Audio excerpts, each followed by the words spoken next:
बिस्मिल्लाहिर्रहमानिर्रहीम। मैं अब्बासी शहीद में मौजूद हूँ। 5 बच्चों की 35 साला माँ के पीछे अपने घर जा रही है। बच्चों के लिए 1000 रुपये की लाइन में लगी हुई थी। किसी सेठ ने ऐलान किया था 1000 रुपये मिलेंगे, आ जाओ। शौहर रक्षा चलाता है, 500 रुपये दिन के कमाता था। 5 बच्चे इस उम्मीद से थे कि माँ 1000 रुपये लेकर आएगी तो शायद हम लोग रात का खाना खाएंगे।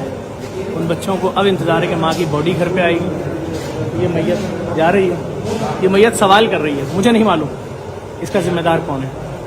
क्या किसी सरकारी पार्टी को आज कैंसिल किया जाएगा? क्या ये अफसरान के अफ्तार पार्टियां और डिनर हो रहे हैं उससे फारिग होने के बाद इस आवाम का सोचेंगे कि जिनके अफ्तार के लिए 1000 रुपये लेने निकले तो 11 लोग अपनी जिंदगियों से ही चले गए। यानी 1000 रुपये के पीछे 11 जिंदगियां चली गई। 1000 रुपया यानी $5-4। कितना अफसोस है, रो सकते हैं। मैं हर मैयत के लवाहिकीन के पास पहुंच रहा हूँ और फ़ारूक अमीन साहब जो यूनिटी फूड वाले, उनसे मैंने 1-1 लाख रुपए लिए हैं फैमिली को। जिसके पास 1000 रुपये खाने का नहीं है वो हज़ारों 50-50 हज़ार की खबर कैसे लेगा? वो मैयत का गुस्ल कफन कैसे कराएगा? वो मैयत बसें कैसे करेगा? कम से कम इनको 1-1 लाख रुपये पहुँचा रहे हैं कि आप तदफीन करो, फिर आगे के मामला देखेंगे। जुल्म कितना बड़ा आवाम पे जुल्म हो रहा है। अगर कोई सोच सकता है तो देख ले, आंखों से देख ले, आवाम कितनी बेबस है, कितनी बेबस है।